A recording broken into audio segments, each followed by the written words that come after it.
Hello, welcome back to another episode of Amir Moswat podcast. Today again we have a very special guest. He is like my big brother, Zaid Hassan Moon.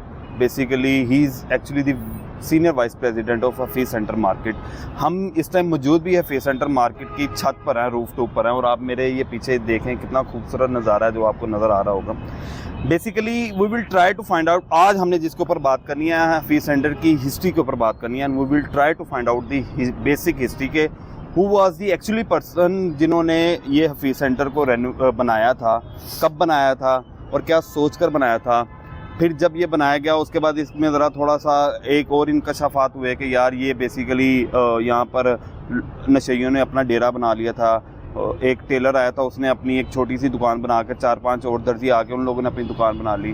तो हम ये सारी बातें या इस तरह की बेसिक हिस्ट्री जितनी भी है हम उसके लिए अपने भाई मून साहब से पूछेंगे कि बेसिकली हफीज सेंटर बनाया किसने था और ये तब से लेकर अब तक ये मतलब पाकिस्तान की एक मेजर बिज़नेस जो कहते हैं ना बिज़नेस हब है जहाँ से एक अच्छा खासा टैक्स रेवेन्यू और इनकम रेवेन्यू जनरेट होता है. उस हवाले से बात करेंगे और भी बड़ी सारी बातें हैं उसके ऊपर बात करेंगे. अस्सलाम वालेकुम मुन भाई.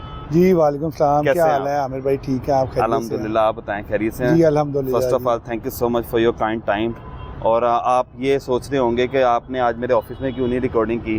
तो मोहन भाई देखे ना पीछे मेन बुलेवार्ड है यार, कितना प्यारा व्यू आ रहा है. जी बिल्कुल. तो ये इन सड़कों से तो मैं डेली पता नहीं कितनी मरतबा गुजरता हूँ. तो आज मैं उसकी ये इसी हफीज सेंटर की छत पर बैठ के ये बाहर का व्यू देख रहा हूँ जो कि बेसिकली एक बड़ा अच्छा व्यू नज़र आ रहा है. बिल्कुल. मोहन भाई ज़रा थोड़ा सा बताएं कि ये हफीज सेंटर मार्केट बनाई किसने थी? अच्छा जी, ये हफीज सेंटर तकरीबन कोई 1987 में बनना शुरू हुआ है. 1987 ओके. 1990 में तकरीबन या 1991 में ये कंप्लीट हो गया था. पोजेशन ये एक्चुअली अल हफीज ग्रुप वाले हैं. ओके. जिनके काफ़ी प्रोजेक्ट आपने देखे होंगे अल हफीज के नाम से. काफ़ी प्लाजे उनके. अल हफीज शॉपिंग मॉल है, अल हफीज हाइट्स है, बिल्कुल ठीक. अल हफीज व्यू है, ये जो हमारे बिल्कुल सामने है. ये बिल्कुल सामने जो हाँ जी. तो ये एक काफ़ी बड़ा ग्रुप है. शेख कदीर साहब हैं शायद इनके ऑनर जो हैं. अच्छा. वो इसको रन करते हैं. अल्हम्दुलिल्लाह एक बहुत बड़ा इदारा है, बहुत बड़ा नाम है. सही. और इनको सारे ही प्रोजेक्ट मोस्टली जो है वो सारे ही ऐसे हिट हैं. लेकिन अल्हम्दुलिल्लाह हफीज सेंटर जो ये है इसके हिस्से में अल्लाह पाक ने जितनी इज्जत इसको नवाजी है शायद ही पूरे पाकिस्तान में इसकी कोई मिसाल हो. मुझे पता चला जब मैं हिस्ट्री जरा थोड़ी सी गो थ्रू कर रहा था और मेरे बड़े ही अच्छे आपकी तरफ भाई हैं वसीम भाई जो इन्फॉर्मेशन सेक्रेटरी हैं यहाँ के, उन्होंने भी मुझे काफ़ी सारा नॉलेज बताया कि बेसिकली ये पहले एक ना वो नशइयों का वो डेरा बन गया था जब ये नया बना था. तो वो क्या स्टोरी है वो जरा. अच्छा, ये 1992-93 में इन्होंने पोजेशन लोगों को देना शुरू कर दिए थे, बल्कि दे दिए थे. ऑनर थे जिन्होंने प्लाजा बनाया था. हाँ जी. अच्छा, 1993 में यहाँ पे कुछ थोड़ा बहुत बिजनेस शुरू हो गया, लेकिन यहाँ पे मल्टी बिजनेस हो रहे थे उस वक्त ना. अच्छा. मुख्तलिफ मतलब कि यहाँ पे दर्जी भी बैठे हुए थे, टेलर्स थे, कुछ 1-2 स्पोर्ट्स के बड़े ब्रांड्स थे यहाँ पे. अच्छा. कंप्यूटर का सबसे पहले यहाँ पे काम शुरू हुआ है. उसके बाद इक्का दुक्का कोई मोबाइल वाले यहाँ पे आ गए. अच्छा. उस वक़्त ये था कि पीछे आलमोस्ट सारा प्लाजा खाली था, फ्रंट पे थोड़ी बहुत दुकानें थी. ये सिलसिला जो है ना कोई 1999 तक जो है ना 99 वो 5-6 साल तो सिलसिला इसी तरह चलता रहा. अच्छा. बड़े यहाँ पे आपने वो नज़ीर चौहान साहब हैं, एक हमारे बड़े मशहूर MPA. मैं अभी ना वसीम भाई के साथ यही डिस्कशन कर रहा था. उनके नीचे एक बुटीक होती थी. फिर अच्छा. यहाँ पे हमारे मुल्क की बहुत बल्कि दुनिया की एक नामवर आर्टिस्ट हैं सलमा आगा. हाँ जी. उनकी यहाँ बाहर मेन पे एक बुटीक थी, उनकी अपनी प्रॉपर्टी भी थी. अच्छा. तो इस तरह के मशहूर लोग यहाँ पे उन्होंने बनाए हुए थे.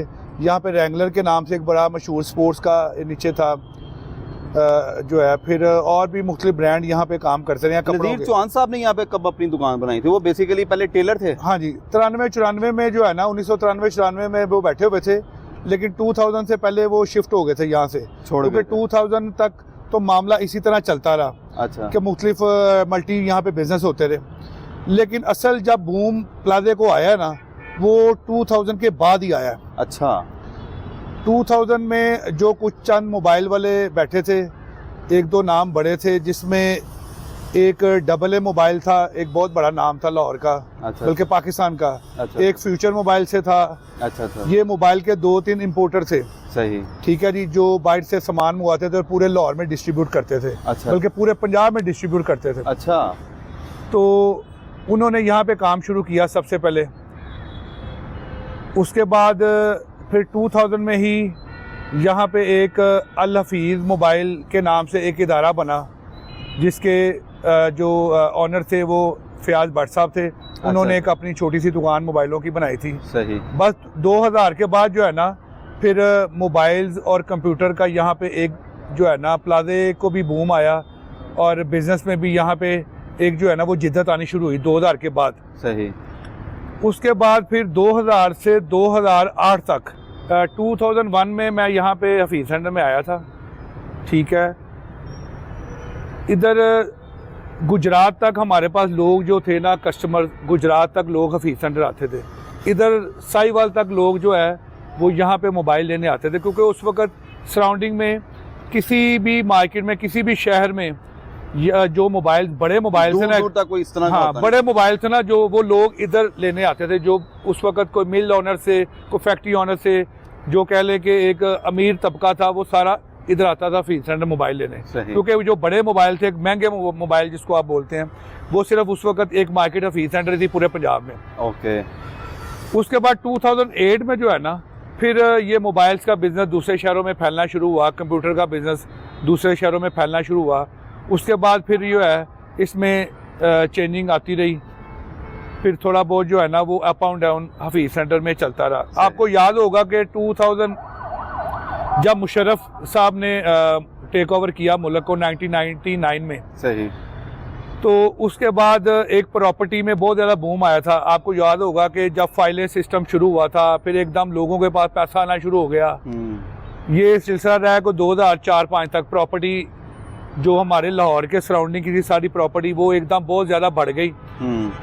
लोगों के पास पैसा आना शुरू हो गया था। वो लोग फिर मोबाइल जारी बात है ख़रीदते थे, कोई गाड़ियाँ ख़रीदते थे। उन दिनों में यहाँ पे हम लोगों ने अल्हम्दुलिल्लाह पूरे हफीज़ सेंटर में बहुत बिजनेस किया। अच्छा। उस वक्त जो लोग इधर मुशर्रफ दौर में, सही, उस वक्त जो है ये हफीज़ सेंटर में बहुत बिजनेस हुआ। उसके बाद फिर बिजनेस हमारा मोबाइल्स का और IT का फिर फैल गया। छोटे शहरों में भी लोगों को जो है ना वो चीज़ें मिलना शुरू हो गई।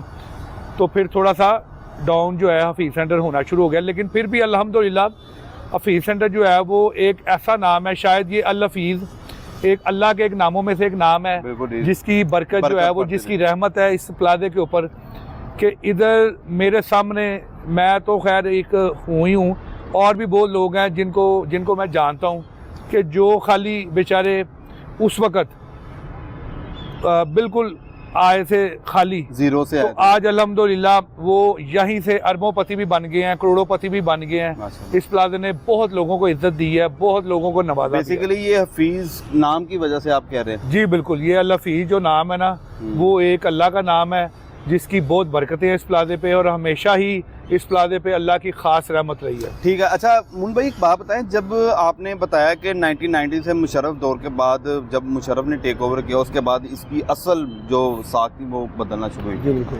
तो जब ये प्लाजा बना था तब से लेकर अब तक ये इतना ही है कि उसके बाद थोड़ा सा पैसेज ऑफ द टाइम इसमें थोड़ी सी वो फ्लोर्स और बने हैं, या बिल्डिंग्स और सॉरी एक फ्लोर बन गया, 2 फ्लोर बन गए, 3 फ्लोर बन गए, कि जब ये शुरू में बना था तब जरा छोटे? अच्छा, ये जब शुरू में बना था ये इतना ही बना था। सही। ये जितना इस वक्त मौजूद है ना ये इतना ही बना था। अच्छा। लेकिन मैंने सुना है कि इसके ऊपर भी 2 फ्लोर जो है ना वो अप्रूव थे LDA से।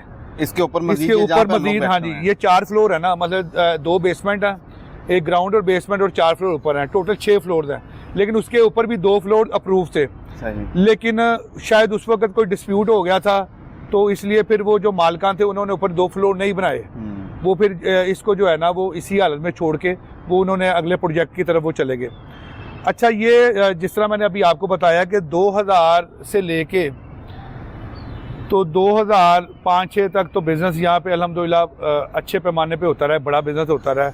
बेसिकली तब जो है ना इस प्लाजे में इलेक्शन नहीं होते थे। अच्छा। ये उस वक्त एक फ़याज़ खालिद साहब थे, एक बिज़नेसमैन थे, प्लाजे के बड़े बिज़नेसमैन थे, बल्कि वो कह लें पाकिस्तान के एक बड़े बिज़नेसमैन थे।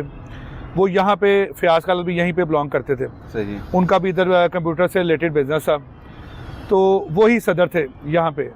तो 2009 तक जो है ना वो यहाँ के सदर रहे हैं, वो अच्छे तरीके से मामला चलाते रहे हैं। लेकिन एक्चुअली तब तक जो है ना वो इस प्लाजे में कोई रेवेन्यू का जो निज़ाम था ना एक, वो इतना कोई जनरेट यहाँ पे रेवेन्यू होता नहीं था, सही। तो वो थोड़ा बहुत मार्केट से आ जाता था। बाकी वो अल्हम्दुलिल्लाह अमीर आदमी थे, वो अपने पास से भी इस प्लाजे के ऊपर ताकि वो एक लोगों के लिए एक बिजनेस प्रॉपर जो है ना वो चलता रहा। उन्होंने काफ़ी इसको अच्छा चलाते रहे हैं। आपने तो 2009 में यहाँ पे पहला इलेक्शन जो है ना वो 2009 में यहाँ पे पहला इलेक्शन, उसके बाद यूनियंस बनना शुरू हुई। हाँ, उसके बाद यूनियन बनना शुरू तो हुई। उससे पहले वो सिर्फ वही वो चला रहे थे जी, वो फयाज खाला साहब थे, मियाँ फयाज खाला साहब, वही जो है ना वो इसके चला रहे थे। ठीक हो गया। अच्छा मून भाई, इस हफीज सेंटर में टोटल कितनी दुकानें हैं? हफीज सेंटर में इस वक्त टोटल जो है वो 1000 के करीब शॉप्स हैं। जो हफीज सेंटर पर आग लगी थी उसकी बेसिकली एक्चुअल रीज़न क्या है? आग लगी कैसे, कौन रिस्पॉन्सिबल था उस चीज़ का, और उसकी वजह से कितना नुकसान हुआ? एक्चुअली आमिर भाई, आग 2020 अक्टूबर में लगी, जिस तरह आपको पता ही है। ठीक है। वो एक हमारे हफीज सेंटर के लिए एक बहुत जो है करबनाक दिन था।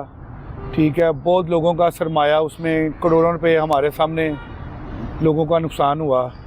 लोगों की ज़िंदगी की जो जमा पूंजी थी वो सारी यहाँ पे ख़त्म हो गई। असल में ना थोड़ा सा मैं इससे पीछे जाता हूँ कि आपको बताया था ना कि 2009 में यहाँ पे पहला इलेक्शन हुआ। उस इलेक्शन के बाद थोड़ी सी प्लाजे में जो है वो जिद्दत आना शुरू हुई। उस वक़्त प्रेसिडेंट थे जनाब मलिक कलीम साहब। ठीक है। 2009 से 2012 तक वो प्रेसिडेंट रहे। 2012 में जो इलेक्शन हुआ था ना, उसमें हमारे उस वक़्त प्लाजे के बहुत बड़े होलसेलर थे। एक बड़ा नाम था फयाज भट्ट साहब, अल हफीज़ मोबाइल के नाम से ही उनकी शॉप थी। वो पाकिस्तान के बड़े होलसेलर्स में उनका शुमार था उस वक़्त। उनको जो है ना लोगों ने चुन लिया सदर। ओके। इलेक्शन के ज़रिए उनको जो है ना वो लोगों ने सदर बनाया। असल जो है ना हफीज़ सेंटर के तरक्की में कह लें कि उसके बाद शुरू हुई 2012 के बाद। सही। हफीज़ सेंटर में एक जिद्दत आना शुरू हुई। जिस तरह दूसरे प्लाजे आप देखते हैं कि आईटी में, और जिस तरह वो उसको जो है ना वो डेवलप प्लाजे हम आएंगे, आईटी के ऊपर भी आएंगे, ठीक है, वो उसमें डेवलपमेंट जो है ना वो आना शुरू हुई कि भट्ट साहब जो है वो फयाज भट्ट साहब मोबाइल से रिलेटेड थे। मोबाइल कंपनियों में एक उनका जो है एक अच्छा नाम था, लोग उन पर ट्रस्ट करते थे ऑलरेडी, क्योंकि वो कंपनियों के बड़े डिस्ट्रीब्यूटर थे। वो जैसे ही भट्ट साहब सदर बने, कंपनियों ने यहाँ पे जो है वो अपना पैसा लगाना शुरू कर दिया। ठीक है, एडवर्टाइजमेंट यहाँ पे शुरू हो गई। अच्छा, उस एडवर्टाइजमेंट की फिर ज़ाहिर बात है वो अर्निंग शुरू हो गई प्लाजे की। वही एडवर्टाइजमेंट के जो पैसे आते थे मुख्तलिफ ज़राए से, उसी पैसों को भट्ट साहब ने जो है वो उस प्लाजे पे लगाना शुरू कर दिया। ठीक है। अब जिस छत पे हम बैठे हुए हैं ना इस वक्त, ये यहाँ पे उस वक्त कोई बंदा ऊपर छत पे कभी आया नहीं था। सही। मैं 2000 से यहाँ पे प्लाजे में बिलोंग कर रहा हूँ।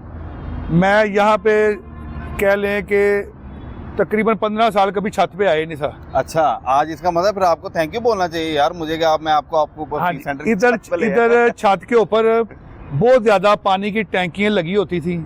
हर बंदे के अपने बाथरूम की वो टैंकी एक अलग लगी होती थी। अच्छा। ठीक है, मतलब कि कह लें कि एक अजीब सा ही माहौल था, जिसकी सारी जो है ना वो प्लाजे की तब्दीली, सारा इसका कह लें इसको दोबारा से रीबिल्ड करने में और इसकी खूबसूरती को बढ़ाने में फयाज भट्ट साहब का बहुत बड़ा किरदार है इस प्लाजे को दोबारा खूबसूरत बनाने में। बिल्कुल ठीक। वही जो पैसा एडवर्टाइजमेंट से आता था उन्होंने प्लाजे पे लगाना शुरू कर दिया।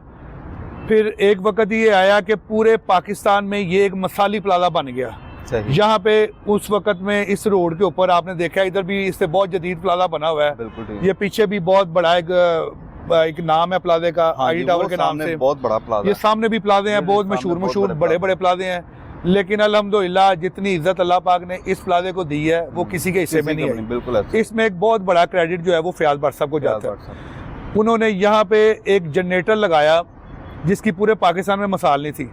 आपको याद होगा कि 2013, 14, 15 में एक लोड शेडिंग बहुत ज़्यादा होती थी। 14-15 में भट्ट साहब ने एक जनरेटर सिस्टम यहाँ पे मुतारफ़ कराया कि पूरा प्लाजा जो है वो एक जनरेटर पे कर दिया उन्होंने। जैसे ही लाइट जाती थी स्विच चेंज किया और पूरा प्लाजा रोशन। अच्छा। ये एक बहुत बड़ी मिसाल थी। बहुत बड़े इंजीनियर्स चाइनीज़ वगैरह यहाँ पे आके इस प्लाजे को देखते थे। अच्छा। कि यार ये कैसे इस प्लाजे को जो है ना इन्होंने जनरेटर पे चलाया।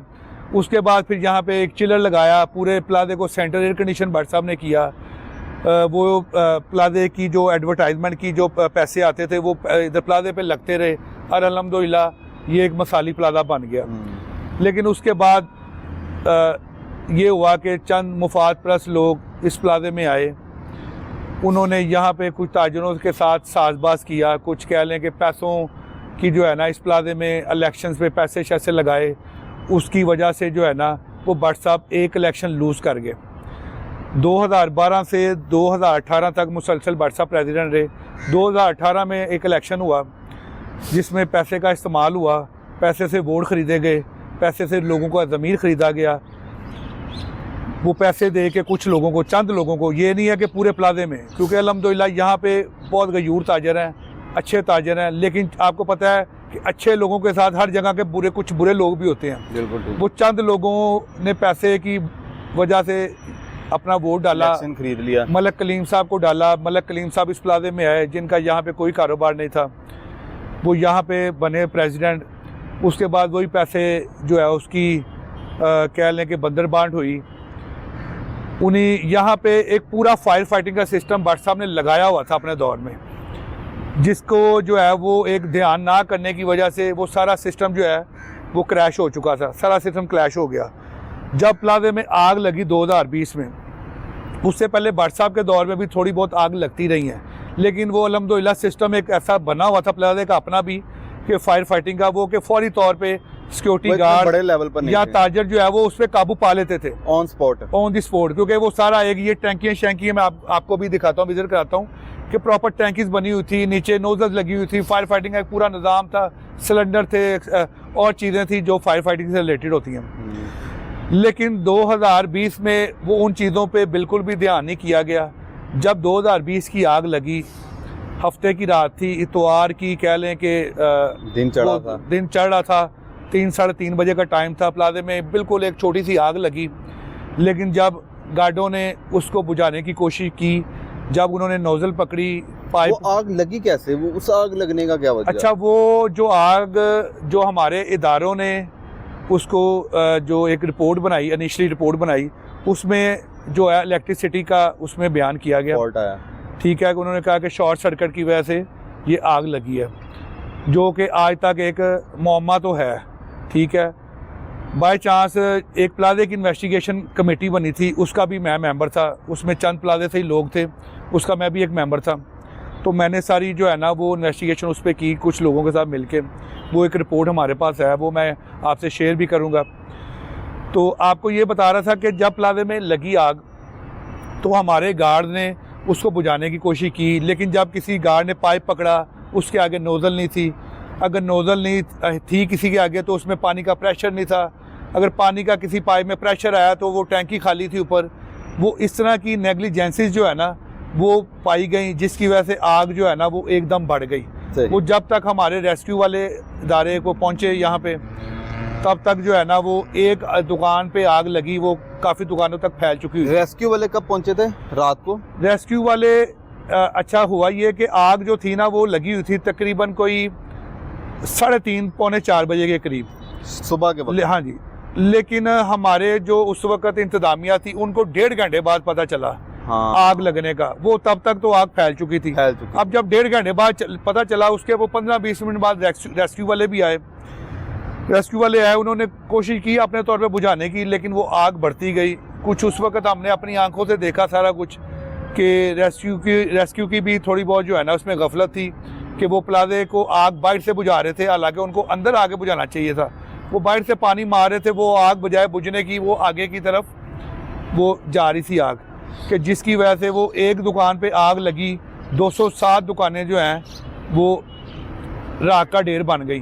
और ये भी आग जो है वो रेस्क्यू ने भी बुझाई, लेकिन उसके साथ इसमें ताजरों का भी बहुत बड़ा, क्योंकि ताजरों का सरमाया जल रहा था। ताजर बेचारे, किसी ने पाइप पकड़ा हुआ है, किसी ने कुछ सिलेंडर पकड़ा हुआ है, कोई अपना ही भाग रहा है, कोई कुछ। लेकिन मैंने देखा सर जी रेस्क्यू ने बड़ी वो की है। हाँ, रेस्क्यू ने जब अपना जो उनका फाइनल उनके पास सोर्स है ना आग बुझाने के, फिर बाद में कुछ इदारे है बहरिया का, वो कोई आए, उसमें हमारी जो नेवी वाले आए, फिर आर्मी वाले आए, उनकी जो इक्विपमेंट्स थी ना, उन्होंने आके वो पाउडर फॉर्म होता है उसमें, फिर उनको केमिकल्स होते हैं, उन्होंने फिर जब वो चीज़ें यूज़ की तो फिर जो है ना वो आग बुझी। ओके, अच्छा हाँ मुझे जी। ये बताएं, आपको कब फोन आया था कि जी प्लाजा में आग लग गई है? सुबह किस टाइम फोन आया था जब आपको कॉल रिसीव हुई है कि यार सबसे पहले प्लाजे में तकरीबन जब आग लगी, लोगों को पता चला, इंतज़ामिया को पता चला, उसके 15-20 मिनट बाद ही जो है वो इस वक्त जो प्रेसिडेंट है फयाज भट्ट साहब वो पहुंच चुके थे।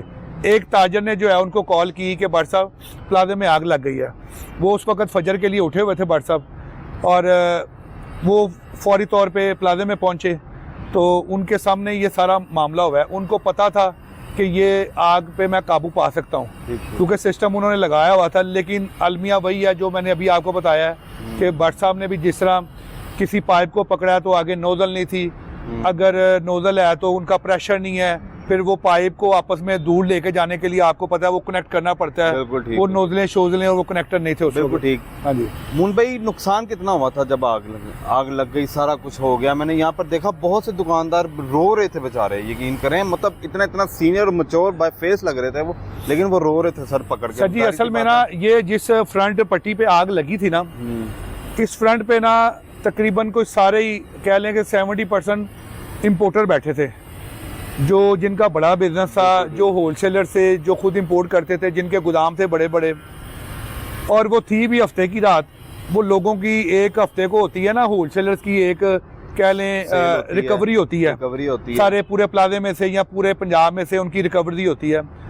तो ये आग से पहले तो हम सब ताजरों को ये लगता था कि यार ये हमारा पैसे रखने के लिए ना सबसे सेफ जगह है। हाँ बिल्कुल ठीक है। हम लोग ज्यादातर जो ताजर थे ना वो पैसा अपना इधर ही रख के जाते थे, साथ नहीं लेके जाते थे। ठीक। उस वक्त लोगों के करोड़ों रुपए कैश भी यहाँ पे पड़े हुए थे। सामान तो करोड़ों रुपए पड़ा ही पड़ा था, लेकिन कैश भी करोड़ों रुपए पड़ा हुआ था। सही।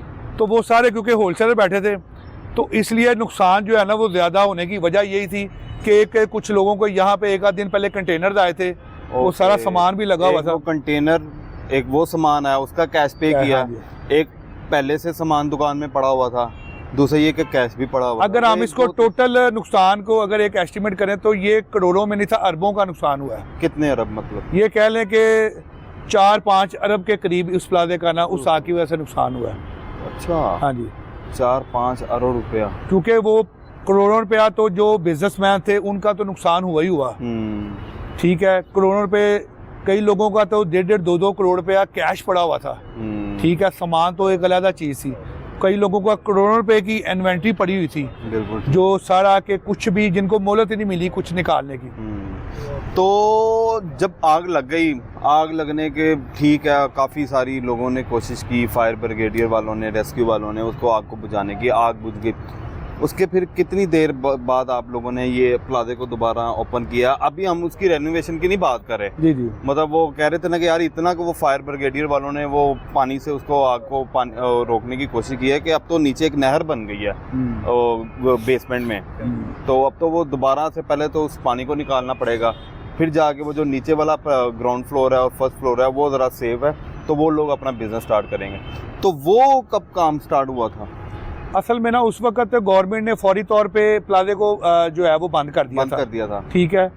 क्योंकि उस वक्त इसका स्ट्रक्चर का भी आइडिया नहीं था।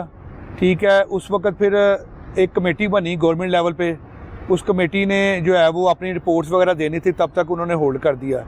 ये 18 अक्टूबर को प्लाजे में आग लगी थी और 2 तारीख को जो है ना 2 नवंबर को कमेटी ने अपनी रिपोर्ट दे दी थी। चीफ इंजीनियर के सामने। हाँ, उस वक्त चीफ इंजीनियर रंधावा साहब थे। हाँ, उनकी सरबराही में एक कमेटी बनी थी। उन्होंने एक अपनी रिपोर्ट जो है वो उस वक्त दे दी थी कि ये चीज़ें जो है ना इसकी जो है वो आप ख़त्म कर लें। ठीक है। इसकी इलेक्ट्रिसिटी वगैरह चेक करके तो बाकी प्लाजे को जो है वो ओपन कर दें, आप ओपन कर दें। हाँ जी। सही। तो उसके बाद 2 तारीख के बाद जो है ना फिर नीचे जो बेसमेंट है, ग्राउंड फ्लोर है, इसको जो है वो खोल दिया गया था। सारी सफाई सुई, थोड़ी बहुत सफाई वगैरह करके ना ये 2 जो है फ्लोर खोल दिए गए। हाँ जी। सही। अच्छा, उसके बाद फिर आप लोगों ने ये आग लग गई second floor, basically second floor, third floor और फोर्थ फ्लोर, ये 3 फ्लोर थे मेजर जिनको आग लगी थी और ये जलकर राख हो गए थे। वो जारी सी बात है। अब ये मैं अपने सामने भी इतना सारा सामान पड़ा हुआ देख रहा हूँ, ये सारा वही है जो आप लोगों ने नीचे से निकाला और दोबारा से रेनोवेट किया। सर जी, ये आप लोगों ने सारा सामान कितनी देर में निकाल लिया था और दोबारा इसको कैसे, कितनी देर में इसने आप लोगों ने दोबारा हफीज़ सेंटर को इसकी असल शक्ल में वापस ले आए थे? अच्छा, इस तरह है कि एक्चुअली उस वक्त दिसंबर शुरू हो गया था जब ये काम छोटे मोटे इसके प्लाजे के हो रहे थे। तो जो उस वक्त यूनियन थी, उसके प्रेसिडेंट थे मलक कलीम साहब, उन पे काफ़ी उम्मीद थी लोगों को कि यार ये प्लाजे को बना लेंगे, दोबारा से अपने पाँव पे खड़ा करेंगे, क्योंकि उस वक्त जो अपोजिशन पार्टी थी हमारी, जो अब हम रूलिंग में हैं, उस वक्त हम अपोजिशन में थे, तो हमारे हिसाब से उस वक्त ख़जाने में भी इतने पैसे थे कि जो उस वक्त प्रेसिडेंट हैं वो इसको दोबारा प्लाजे को जो है वो बेसिक ज़रूरियात के साथ फ़ाल कर सकते हैं। लेकिन उसमें कोई जो मलक कलीम साहब थे वो कोई खातर ख्वाह इसमें वो नहीं कर सके, जिसकी वजह से ताजर जो है वो उनसे बहुत ज़्यादा फेडअप हो गए। ठीक है, उसके बाद हमारे इलेक्शन थे यहाँ पे, जो 3 साल बाद यहाँ पे इलेक्शन होते हैं, वो अप्रैल में थे इलेक्शन। सही। 12 अप्रैल को फिर इलेक्शन हुए। जो केयर टेकर आती है 2 महीने पहले, वो केयर टेकर आ गई फरवरी में। सही। ठीक है, उसके बाद उन्होंने 2021 में, फरवरी 2021 में केयर टेकर ने फिर जो है वो इसको प्लाजे को अपने हैंडओवर करके इलेक्शन की डेट अनाउंस की 12 अप्रैल, जिसमें फिर ताजरों ने जो है एक बहुत बड़े मार्जिन से फ़याज़ भट्ट साहब को जो है वो सदर इलेक्ट किया। सही। ठीक है, क्योंकि इधर हर ताजर को पता था कि इस प्लाजे को अल्हम्दुलिल्लाह कोई बना सकता है तो वो सिर्फ फ़याज़ भट्ट है। उस वक्त प्लाजा जो है उसका रेवेन्यू जो था वो बिल्कुल ज़ीरो हो चुका था, कोई कंपनी यहाँ पे पैसा लगाने को तैयार नहीं थी। उस वक्त इसका जो है एक बाहर से एक प्लाजा भूत बंगले की शक्ल पेश करता था। आपने भी देखा होगा गुजरते हुए कि यहाँ पे पर्दे लग गए थे। बिल्कुल सर। ठीक है, वो बाहर से इस तरह की एक शक्ल थी कि बिल्कुल शायद प्लाजा अंदर से बंद है। ठीक है, लेकिन अल्हम्दुलिल्लाह फ़याज़ भट्ट साहब का क्योंकि एक मादी था, उन्होंने मादी में भी बहुत काम किए हुए थे, तो लोगों का एक ट्रस्ट था भट्ट साहब के ऊपर। और भट्ट साहब के साथ मेरी खुश नसीबी है कि मैं भट्ट साहब की टीम का हिस्सा था। भट्ट साहब ने मुझे सीनियर वाइस प्रेसिडेंट के अपने साथ जो है वो इलेक्शन जो है कॉन्टेस्ट करवाया। अल्हम्दुलिल्लाह हम जीत गए। जब हम इलेक्शन जीते थे आमिर भाई, हमने प्लाजे का चार्ज लिया। हमारे 5-6 सीनियर लोग, मैं, फ़याज़ भट्ट साहब, हमारे finance secretary, general secretary, chairman, हम बैठे थे और हम भट्ट साहब से सवाल कर रहे थे कि भट्ट साहब हम ये प्लाजा कैसे बनाएंगे, क्योंकि हमारे पास तो पैसा भी कोई नहीं है। और उस वक़्त तकरीबन 1.5-2 करोड़ रुपये खाली बिजली के वाजिबुल अदा थे प्लाजे पे, वो पैसे नहीं थे। स्टाफ की तनख्वाहें देने के लिए पैसे नहीं थे। लेकिन फ़याज़ भट्ट साहब के मुंह पे एक लफ्ज़ था और वो कह रहे थे कि यार इंशाल्लाह हम प्लाजा बनाएंगे। कैसे बनाएंगे, ये अल्लाह पाक हमारी मदद करेगा। बिल्कुल ठीक होगा। ठीक है, उसके बाद वक्त गुजरता गया। हमने पहले महीने की स्टाफ की जो तनख्वाहें थी, यकीन करें हमने अपने पास से जो है वो पैसे डाल के हमने स्टाफ को सैलरियां मतलब दी। ये जो यहाँ पे सिक्योरिटी का स्टाफ है, यहाँ पे सिक्योरिटी है, यहाँ पे स्वीपर्स हैं, यहाँ पे CCTV कैमरा स्टाफ है। ठीक है, मुख्तलिफ जो है चीज़ें, कुछ आपके ऑफिस का 40-50 जो है वो स्टाफ, यहाँ पे 40-50 बंदे हैं, उनकी सैलरीज है, बिजली के बिल हैं, ये सारे जो है ना, इसका मंथली अच्छा खासा खर्चा है प्लाजे का। वो पहले महीने हमारे पास हमारे इस अकाउंट प्लाजे के अकाउंट्स में नहीं थे कि हम दे सके। वो हमने अपने पास से पैसे डाल के हमने प्लाजे के स्टाफ को सैलरीज दी। अच्छा मुंबई, लेकिन उसके रैप अप कीजिएगा क्योंकि लाइट डाउन हो रही है। उसके सेकंड मंथ थी, ठीक है, फ़याज़ भट्ट साहब ने सारे ताजरों से एक रिक्वेस्ट की, उन्होंने झोली फैलाई कि यार मेरा आप लोगों को पता है, मेरे पे ट्रस्ट करो, इंशाल्लाह मैं प्लाजा बनाऊंगा, लेकिन आप लोगों का मुझे ताउन चाहिए। पूरे प्लाजे के जो यहाँ पे एक तबका बड़े बिजनेसमैनों का है, उन्होंने भट्ट साहब को सपोर्ट किया। कुछ भट्ट साहब के ज़ाती सोर्स से, बाहर से भट्ट साहब के ज़ाती दोस्त थे जिन्होंने भट्ट साहब को सपोर्ट किया फाइनेंशियली। ठीक है, फिर थोड़ा बहुत जो है वो स्टार्ट हुआ। फिर कंपनियों को भी ट्रस्ट था भट्ट साहब पे, कंपनियों ने दोबारा से यहाँ पे एडवर्टाइजमेंट अपनी शुरू की। दोबारा जो है वो सिलसिला, ब्रांड कंपनी ने नहीं आपके साथ इस हवाले से कॉपरेट किया कि यार आपको जितना भी खर्चा है हम हमारे पूरे प्लाजे पे आप अपनी हमारे ब्रांड की आप एडवर्टाइज कर दें, आपका जितना खर्चा आता है हम उठा देते हैं। नहीं, इस तरह किसी हमें जो है वो कंपनी ने नहीं किया। नहीं, अब देखें ना, ओप्पो का इतना बड़ा ये आप लोगों ने बोर्ड लगाया हुआ है। हाँ जी। तो इससे तो देखने वाले सार्फ को, शहरी को तो यही पता चलता है कि यार लगता है कि ये ओप्पो वालों ने सारा रेनोवेट करवा। नहीं देखें जी, ओप्पो को तो ये एक हमने एक हिस्सा एडवर्टाइजमेंट के लिए दिया हुआ है। इसमें खाली ओप्पो नहीं है, यहाँ पे सैमसंग भी एडवर्टाइजमेंट कर रहा है और भी कंपनियां कर रही हैं। वीवो है, ओप्पो है, सैमसंग है, इन्फिनिक्स है, टेक्नो है, मुख्तलिफ कंपनियां जो है ना यहाँ पे एक हिस्सा। ओके, अच्छा ठीक है जैद भाई, एक मैं आखिर में एक क्वेश्चन पूछना चाह रहा हूँ आपके साथ। मुझे गुफ्तगू करके ना बड़ा कुछ सीखने को मिला, मेरी अपनी बड़े नॉलेज में इजाफा हुआ है। मुझे ये बताएं कि हम लोग टेक्नोलॉजी में इतना पीछे क्यों हैं, ख़ास तौर पर अपने हमसाया ममालिक से। ठीक है, हमसाया ममालिक को भी छोड़े, हम इंडिया से इतना पीछे क्यों हैं? वो लोग टेक्नोलॉजी में आज इतना आगे क्यों चले गए हैं? आप लोग यहाँ पर इस मार्केट का इस मार्केट के सदर होने के नाते, जो कि पाकिस्तान की सबसे बड़ी मार्केट है, जहाँ पर आपको हर तरह का मोबाइल मिलता है, हर तरह की टेक्नोलॉजी मिलती है, लेकिन वो टेक्नोलॉजी हम लोग बहुत बाद में जाके यूज़ करते हैं। हमारा हमसाया ममालिक उसको बहुत पहले यूज़ करके वो मतलब उससे पैसे भी कमा चुका था। तो इसकी बेसिक रीज़न क्या था, क्विकली बताइएगा।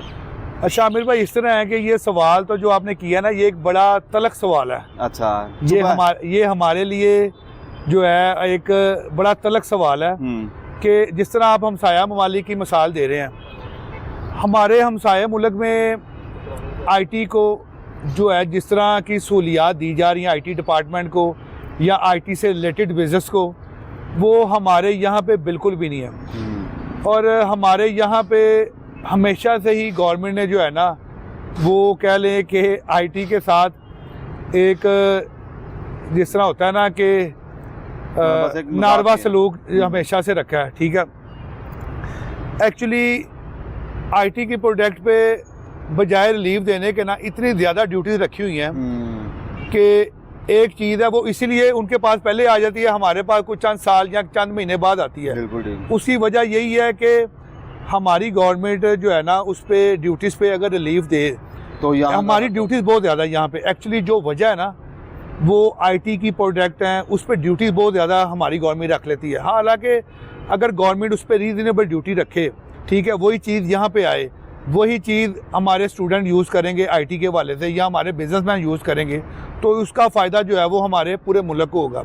वही लड़के जो है, अब जिस तरह आपको पता है कि हमारे चंद मसाले हैं कि हमारे स्टूडेंट ने, हालांकि इतनी थोड़ी यहाँ पे जो है ना क्या कहते हैं, इतनी बड़ी मार्केट नहीं है हमारी, लेकिन जिस तरह एक अरफा करीम हमारी एक बच्ची गुजरी है, किस तरह उसने आईटी में जो है ना वो पूरी दुनिया में एक अपना नाम बनाया है, इस तरह और भी हम चंद इस हवाले से बहुत बड़ा हब बन सकता है, बड़ा बन सकता है। लेकिन गवर्नमेंट जो है, अलमिया यही है कि गवर्नमेंट ने कभी भी जो है ना वो हमारी जो डिपार्टमेंट है। भाई मुझे बताएं, तो आप ताजर बरादरी अपने उन पे भी तो कोई ना कोई स्टेप ले सकते हैं ना। आप देखें ना, इंडिया में आईफोन का वो एक पूरा उन्होंने ओपनिंग किया उसकी फ्रेंचाइज की, ठीक है। हमारे पाकिस्तान में तो यहाँ पर गूगल तक का कोई वो नहीं है, ऑफिस नहीं है, आईफोन की कोई अपनी कोई पर्सनल ज़ाती फ्रेंचाइज नहीं है। आप लोग भी जितना भी आईफोन यहाँ पे मंगवाते हैं, इंपोर्ट करते हैं, दुबई से मंगवाते हैं, बाहर से मंगवाते हैं, तो इसकी क्या वजह है? आप में से मार्केट के इतने इतने बड़े ताजर हैं, वो कोई एक इस तरह का स्टेप ले सकता था, यार यहाँ पर कोई आईफोन की अपनी एक ज़ाती बन जाती तो ताकि हमारे लिए भी बड़ी आसानी होती, इस मुल्क के शहरियों के लिए बड़ी आसानी होती। सर ये ना बिल्कुल यहाँ पे लोग हैं जो अपने मुल्क के लिए कुछ करना चाहते हैं। हमारे बिजनेसमैन भी हैं, काफ़ी बड़े और भी लोग हैं जो इस मुल्क के लिए करना चाहते हैं, लेकिन बात यही है कि गवर्नमेंट की जो है ना वो सपोर्ट हमेशा से इस मामले में ना क्या सपोर्ट आपको किस हवाले से चाहिए? होता जो टैक्स आप नहीं होता आमिर भाई, इस तरह है कि जिस तरह माजी में आपको पता है कि यहाँ पे पाकिस्तान में ना मोबाइल्स की असेंबलिंग शुरू हो गई थी। बिल्कुल, ये एक हमारे पाकिस्तान के लिए बहुत अच्छा साइन था कि इतनी यहाँ पे बड़ी मार्केट है कि बजाय ये हम इसको इंपोर्ट करने के, हम इसको लोकल असेंबलिंग करें। यहाँ पे बड़े बड़े लोगों ने डीजी कंपनी वाले हैं, एयर लिंक वाले हैं, उन्होंने यहाँ पे अपने अपने प्लांट लगा लिए, उन्होंने असेंबलिंग जो है ना शुरू कर दी। अब उसमें वो मैन्युफैक्चरिंग की तरफ भी आ गए थे, लेकिन जैसे ही गवर्नमेंट चेंज हुई, वो पॉलिसी सारी चेंज हो गई। वो उन बेचारों का जो सारे प्लांट थे, उनका अरबों रुपया जो इन्वेस्ट हुआ था, वो सारे प्लांट, क्योंकि वो इंपोर्ट पे आपको पता है पाबंदी लग गई है पिछले 1 साल से, अब वो पाबंदी इंपोर्ट पे भी है और जो रॉ मटेरियल है उस पर भी पाबंदी है, ठीक है। बिल्कुल ठीक। अब जो रॉ मटेरियल ही नहीं आएगा तो आप कैसे हम सैम्पलिंग करेंगे। अब जो लोगों ने अरबों रुपया लगाया यहाँ पे अपने प्लांट लगाने का, अब उन बेचारों का तो अरबों डूब गए। अब जब किसी के अरबों डूब जाए, करोड़ों डूब जाए, तो कोई और बंदा किस तरह सोचे कि यार ये हम इस जो है ना पैसा लगाएं इस फील्ड में। इसलिए लोग जो है ना अब इस वक्त पैसा लगाने से डरते हैं कि यार हम पैसा लगाएंगे, फिर गवर्नमेंट चेंज हो जाए, फिर पॉलिसीज चेंज हो जाए, हमारा पैसा जो है वो ये तो डूब आपको नहीं जाएगा। लगता कि पॉलिसी सेम रहनी चाहिए, गवर्नमेंट चाहे चेंज होती रहो जैसे अमेरिका देखिए में जी, होता है? ये दूसरे मुल्कों में आप पूरी दुनिया को देख लें कि जो पॉलिसीज बनती हैं ना वो 1 साल 2 साल के लिए नहीं बनती, वो मिनिमम कोई 10 साल के लिए 20 साल के लिए पॉलिसीज बनती हैं, वैसे ताकि जो policies रहनी बिजनेस भी सेम चाहिए। ताकि जो बिजनेसमैन है ना कि कम से कम उनको जो है वो एक ये ना लगे कि यार हमारे पैसे डूब जाएंगे, हम पैसे इस पर लगाते हैं। आपको पता है हमारे जो पाकिस्तानी ओवरसीज हैं वो हमेशा से ही पाकिस्तान के लिए कुछ करना चाहते हैं, वो कई दफ़ा लगाते भी हैं यहाँ पे। लेकिन जैसे ये अब आपको पता है कि एक तो सियासी भी इस वक्त हालात वो अच्छे नहीं चल रहे, पिछले 1 साल से डिस्टर्ब हैं, ठीक है। तो इसलिए लोग इस वक्त तो डर रहे हैं। आपको पता है कितने लाख लोग यहाँ से इस वक्त मूव कर गया है और कितने लाख लोग अभी मूव करने की कोशिश में हैं। ब्रेन ड्रेन बहुत हो चुका है, ठीक है। तो इन चीज़ों पे जो है ना ये हमारे इदारों को देखना चाहिए। बिल्कुल ठीक है, हमारे इदारों को चाहिए कि यार इन चीज़ों पे देखें, पॉलिसीज ऐसी बनाएं कि जो है ना जो मुसलसल जो है वो कुछ साल के लिए स्टेबल रहें। सही है। चलें जी मून भाई, अल्लाह करे कि आपकी ये जो बातें हैं गवर्नमेंट तक पहुँचें और गवर्नमेंट इसके ऊपर अमल दरामद करे ताकि आपको भी फ़ायदा हो, इसमें हमें भी फ़ायदा हो, हम भी मतलब जो एक लेटेस्ट टेक्नोलॉजी है उसको बड़ी आसानी से अप्रोच कर सकें। और गवर्नमेंट को भी चाहिए कि इसमें आप लोगों को जो मैक्सिमम रिलीफ है टैक्स में वो मिले। तो लाइट काफ़ी ज़्यादा डल गई है, ठीक है। जब हमने शुरू किया था तब हल्की हल्की धूप भी थी, ठीक है। अब तो मतलब वो जिसे कहते हैं मगरिब की अजान होने वाली, और ऊपर से ये साथ वाली बिल्डिंग में वो एक मशीन चल रही है, उसका शोर आ रहा है बार बार। तो thank you so much moon भाई आपके वक़्त का। और आपने जब भी मैंने आपसे असल में टाइम मांगा आपने हमेशा ही ताउन किया, तो thank you so much. Thank you. नहीं, हमेशा से अल्हम्दुलिल्लाह जी, आप एक अच्छे मोटिव पे होते हैं। आपका एक अच्छा टॉपिक होता है जो हमारे मुल्क के लिए भी अच्छा है, हमारे बिजनेसमैनों के लिए भी अच्छा है, और ख़ासकर IT प्रोडक्ट के लिए कि तो हमेशा ही आपकी एक अच्छी जो है वो सोच रही है। नहीं, इंशाल्लाह। तो आपको अल्लाह पाक कामयाब करे जी इस आपके मिशन में कि आप लोगों को जो है ना वो अवेयर कर रहे हैं। इंशाल्लाह। मून भाई thank you so much, thank you, welcome, बहुत शुक्रिया।